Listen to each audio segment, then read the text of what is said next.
Bonsoir et bienvenue sur NTD Actualité. Après une enquête d'1 an, des journalistes de l'Associated Press, ou AP, dressent le tableau d'une situation préoccupante qui semble se généraliser tout autour du globe. En effet, leurs investigations mènent à la conclusion que, de par le monde, la police s'empare de la technologie utilisée pour lutter contre le Covid-19 afin d'étendre sa capacité de surveillance et au final d'augmenter l'emprise sur la population. De l'Australie à la France en passant par l'Israël, une enquête de l'Associated Press a révélé que pendant la pandémie, les forces de l'ordre du monde entier ont considérablement élargi leur arsenal de surveillance. Les outils qui devaient aider à stopper la propagation du virus ont été détournés. Lorsque de violents affrontements ont éclaté entre des manifestants et la police israélienne l'année dernière à la mosquée d'Al-Aqsa, l'agence de sécurité intérieure israélienne a profité d'un outil utilisé pour la recherche de cas contacts pour cibler plutôt les Palestiniens de la région. Le message envoyé sur leur téléphone était « Nous vous tiendrons pour responsables des actes de violence ». Un message destiné à effrayer les gens et leur faire savoir qu'ils sont surveillés. Le procureur général israélien a défendu la technologie de suivi, la qualifiant d'outil de sécurité légitime. Avant la pandémie, l'Inde était un leader mondial de la collecte de données. Aujourd'hui, la surveillance y est présentée comme une panacée technologique face aux problèmes sociaux. Le commissaire de la police d'Hyderabad affirme que la technologie a permis de réduire certains crimes de 90% en moins de 10 ans et que l'accès à cette technologie est strictement contrôlé. L'Inde continue aujourd'hui de construire ce qui sera à terme l'un des plus grands réseaux de reconnaissance faciale au monde. Mais l'exemple le plus abouti du contrôle social est certainement celui de la Chine, où les codes QR pour le suivi des cas contacts ont entre autres été utilisés comme un outil de dissuasion envers des manifestants, limiter leurs déplacements et allant même jusqu'à couper l'accès à leur propre compte bancaire à se considérer comme dissidents. Dans le sillage du régime chinois, l'Europe n'est pas en reste. Le projet d'identité numérique européenne a été approuvé par le Conseil européen début décembre. Un projet considéré par des spécialistes comme un pas en avant vers un système de crédit social. En Chine, le nombre de cas Covid semble exploser. Le quotidien du peuple a rapporté que les souches étaient encore des sous-variants Omicron BA5.2 et BF7, mais beaucoup soupçonnent qu'il s'agit du variant BQ1.1. Le virus a été surnommé Cerbère, le chien gardien des enfers, en raison de la vitesse de sa propagation. Les prix des fournitures médicales sont en hausse et les patients luttent pour obtenir un lit dans les hôpitaux et les crématoriums fonctionnent 24 heures sur 24. Des vidéos montrent des hôpitaux débordés. Une voix dit qu'ils souffrent tous de pneumonie grave ou d'insuffisance respiratoire. On peut voir des personnes âgées allongées sur le sol. À l'hôpital universitaire médical de Chongqing, il n'y a plus de lits. Certains sont soignés à même le sol. L'épidémie en Chine semble être hors de contrôle. Quelqu'un a posté une vidéo d'un hôpital de Pékin demandant « Avez-vous déjà vu l'enfer ?» Les citoyens ordinaires ne sont pas les seuls à se battre. Les hauts fonctionnaires du Parti communiste, qui ont généralement accès à un meilleur traitement, sont infectés en grand nombre et se sont retrouvés dans une situation similaire. Mardi, un message sur la plateforme de réseaux sociaux Weibo indiquait que la femme d'un ancien ministre était morte à Pékin après avoir été infectée. Le message comprend des lettres de son fils décrivant la scène lorsqu'il était à l'hôpital. Il dit qu'il a failli s'évanouir devant la porte. Il n'y avait presque pas de place pour poser ses pieds, avec des cadavres empilés horizontalement et verticalement. Un médecin lui a dit qu'aucune des personnes âgées de plus de 85 ans admises n'était rentrée chez elle vivante. Il a remis en question le bilan officiel, qui s'est levé mardi à 5 morts pour l'ensemble du pays.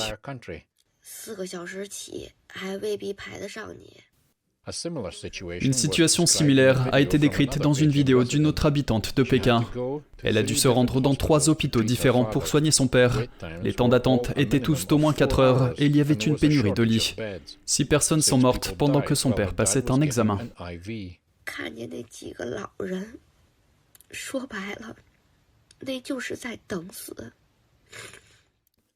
Elle a dit que voir les personnes âgées faire la queue, c'était comme les voir attendre la mort.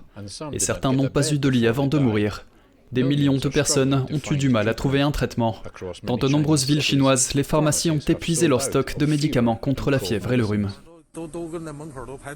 Restons en Chine avec cette pénurie de médicaments qui entraîne des millions de personnes à lutter pour trouver un traitement, alors que de très nombreuses pharmacies ont épuisé les stocks de médicaments contre la fièvre et le rhume. Mais quelle est la cause de ce chaos? On regarde. L'une des raisons est le revirement soudain de Pékin en matière de politique de lutte contre le Covid qui a pris de nombreux fabricants de médicaments au dépourvu. Ils n'étaient pas préparés à l'augmentation actuelle de la demande, après n'avoir reçu aucun avis sur le stockage des médicaments avant l'assouplissement des règles du Covid-19. Mais même avant le changement de politique, les stocks de médicaments contre la fièvre étaient déjà faibles en Chine. Pendant près de 3 ans, Pékin a strictement contrôlé les ventes de médicaments contre le rhume. Il s'agissait d'empêcher les consommateurs d'utiliser des médicaments en vente libre pour réduire la fièvre et éviter d'être repérés. Selon un fabricant de médicaments chinois, les pharmacies ont vu leurs ventes diminuer considérablement et beaucoup ont fait faillite. Le manque de personnel dans l'ensemble de la chaîne d'approvisionnement contribue également à la pénurie. Les fabricants de médicaments locaux disent qu'ils augmentent la production, mais beaucoup de leurs vendeurs ont été infectés par le Covid-19. Et les services logistiques accusent le manque de personnel d'être à l'origine de la lenteur de l'expédition des composants de médicaments. Pour l'instant, les autorités locales ont envoyé des agents dans les usines de fabrication de médicaments pour contrôler les stocks de médicaments. La Chine est un exportateur majeur d'un ingrédient utilisé pour l'ibuprofène. Elle représente 1/3 de la capacité de la production mondiale. Cela signifie que la pénurie de médicaments contre la fièvre dans ce pays provoque une pénurie mondiale de médicaments. L'impact est visible aux États-Unis et au Canada, où il y a une pénurie d'analgésiques pour enfants. En Chine, un bébé de 6 mois est tombé malade avec de la fièvre de 40 degrés sans médicaments pour l'aider. Les prix de l'ibuprofène pour enfants ont été multipliés par près de 60, d'environ 4,70 € à plus de 265 €. Mercredi, Pékin a déclaré que les stocks de médicaments du pays pouvaient, je cite, normalement répondre à la demande.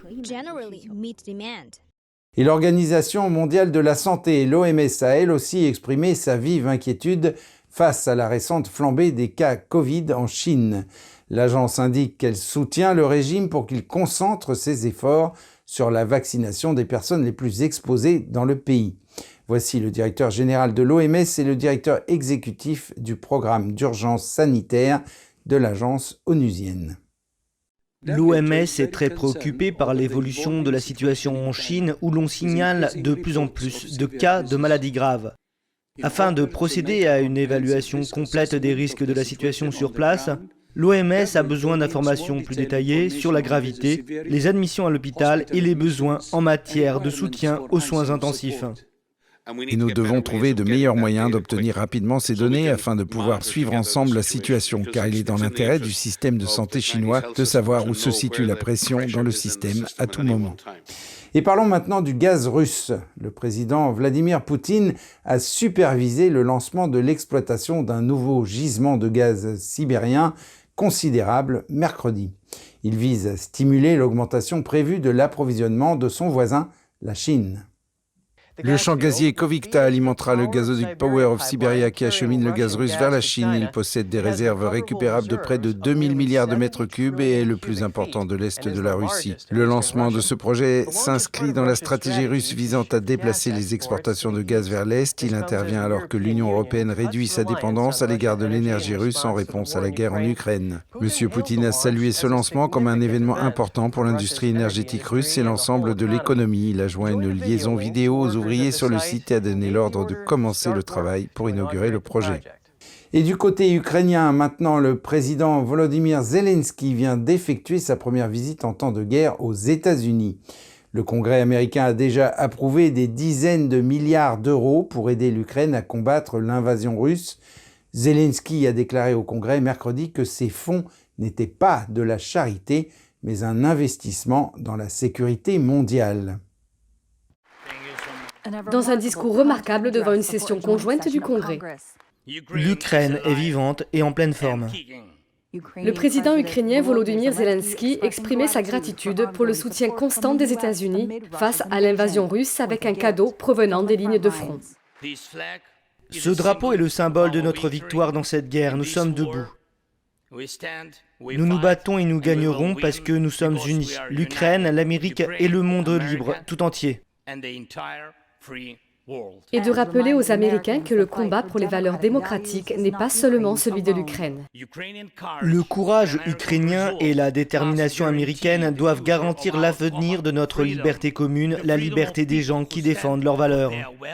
Ce discours capital fait suite à une visite historique à la Maison-Blanche où le président Joe Biden s'est engagé à fournir une aide supplémentaire de 1,7 milliard d'euros pour la sécurité, ainsi qu'un nouveau système de défense antimissile Surface Air Patriot. Le système Patriot sera un autre atout essentiel pour la défense contre l'agression russe. La visite de Zelensky intervient alors que la Russie mène des attaques incessantes contre les infrastructures critiques de l'Ukraine. La Russie utilise l'hiver comme une arme, gelant les gens, les affamant, les coupant les uns des autres.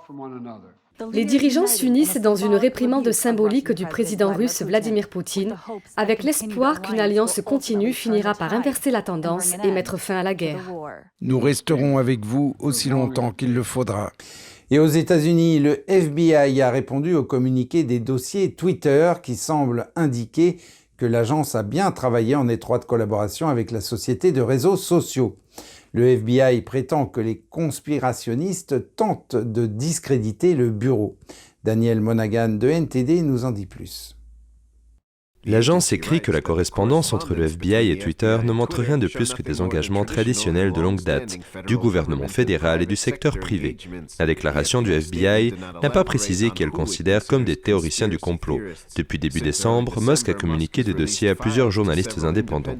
Lors d'une audition de la commission sénatoriale en novembre, le sénateur Rand Paul a demandé au directeur du FBI, Christopher Wray, si Facebook ou toute autre société de réseaux sociaux leur fournit des messages privés ou des données sur les utilisateurs américains qui ne sont pas contraints par le gouvernement ou le FBI. Après une longue pause, Ray a répondu. Pas contraint, en d'autres termes, pas en réponse à une procédure légale. Ni mandat ni assignation, ils vous fournissent juste des informations sur leurs utilisateurs. Je ne le crois pas, mais je ne peux pas m'asseoir ici et en être sûr. Paul a continué à presser Ray sur la question de savoir si le FBI obtient des conseils et des pistes de la part des entreprises des réseaux sociaux, y compris des messages privés. Cependant, Ray a refusé de donner une réponse directe.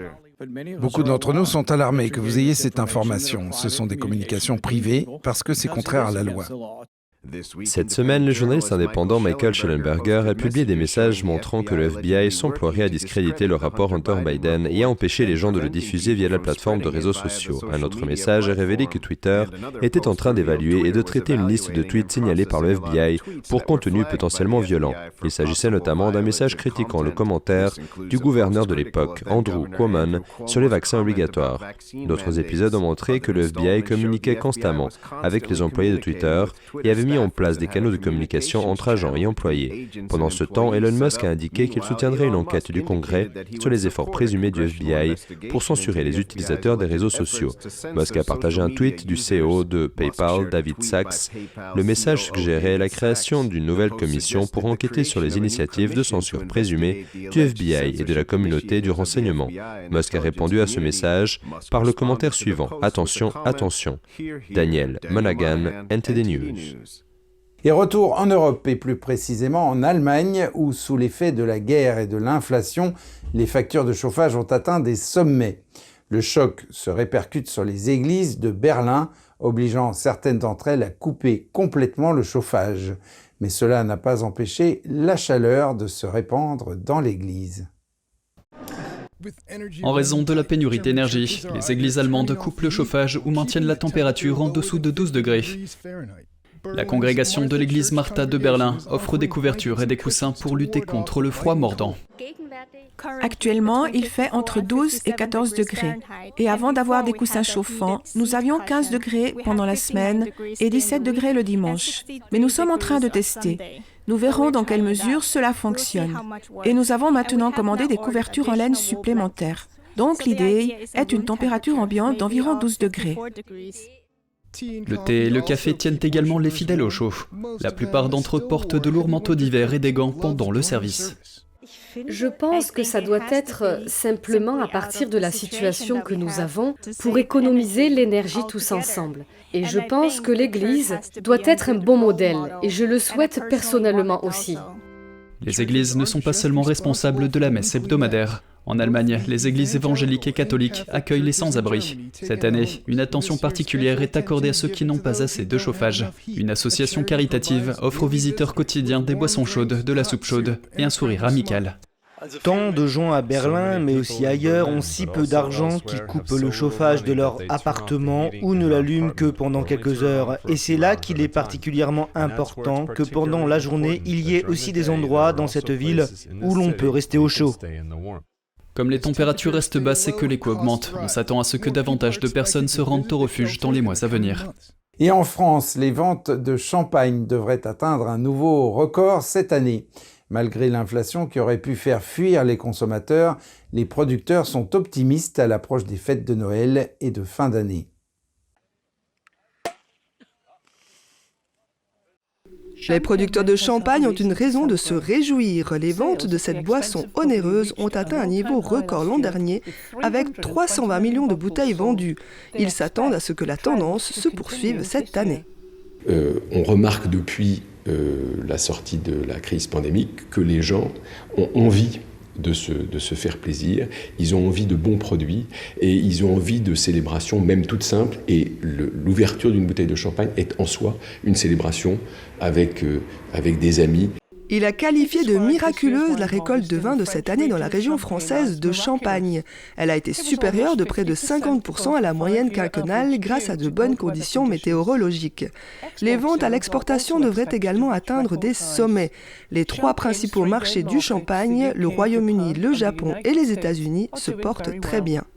Je prends l'exemple des États-Unis, on estime que nous avons recruté 1 million de consommateurs qui ont appris à consommer autrement le champagne. Ils le consommaient hors domicile, dans les restaurants, dans les boîtes de nuit, ils continuent à le faire, mais ils le consomment maintenant aussi à domicile.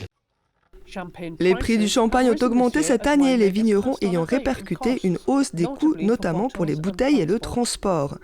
Comme la récolte se fait manuellement, la crise énergétique a eu moins d'impact que sur des secteurs plus gourmands en énergie. Et pour clore ce journal, allons faire un tour au pays de Noël. Décembre est toujours la période la plus chargée pour le Père Noël et ses lutins. Retrouvons-les en Laponie alors qu'ils se préparent à livrer des cadeaux dans le monde entier. Un reportage d'Andrew Thomas de NTD. Des enfants du monde entier écrivent des lettres au Père Noël. Ils veulent faire savoir au Père Noël pourquoi il mérite de figurer sur la liste des gentils plutôt que celle des vilains. Snuggles est l'elfe en chef de la Laponie du Père Noël. Elle dit que si vous avez été méchant, il est encore temps d'entrer dans les bonnes grâces du Père Noël. Il n'est jamais trop tard. Si vous êtes un peu inquiet, vous pouvez toujours vous comporter au mieux, car nous ne mettons pas la touche finale aux listes avant la veille de Noël. L'une des principales tâches des elfes est de préparer les reines pour leur voyage autour du monde. Nous devons nous assurer que les reines sont bien entretenues et en bonnes conditions de vol. Le Père Noël les emmène faire des tours d'entraînement, alors la nuit, jetez un coup d'œil à l'extérieur. Et si vous voyez un éclair dans le ciel, c'est lui qui fait un de ces tours d'entraînement. Après 2 années difficiles en raison de la pandémie, la Laponie du Père Noël a retrouvé sa pleine capacité, ce qui signifie que les elfes sont plus occupés que jamais. Il n'y a jamais de jour ennuyeux dans la vie d'un elfe. Il faut emballer les cadeaux, réparer les anciens, s'assurer que les reines sont en état de voler et, évidemment, vérifier la liste. La Laponie du Père Noël est située à l'extrême nord de la Finlande, à plus de 190 km au-dessus du cercle polaire. Ici, les familles ont la possibilité de rencontrer le Père Noël et ses lutins énergiques. Il y a aussi toute une série d'activités, notamment des promenades à dos de rennes, des courses de traîneaux avec des oskis et du hockey sur glace. Andrew Thomas, NTD News. Ainsi s'achève cette édition. Merci de l'avoir suivi.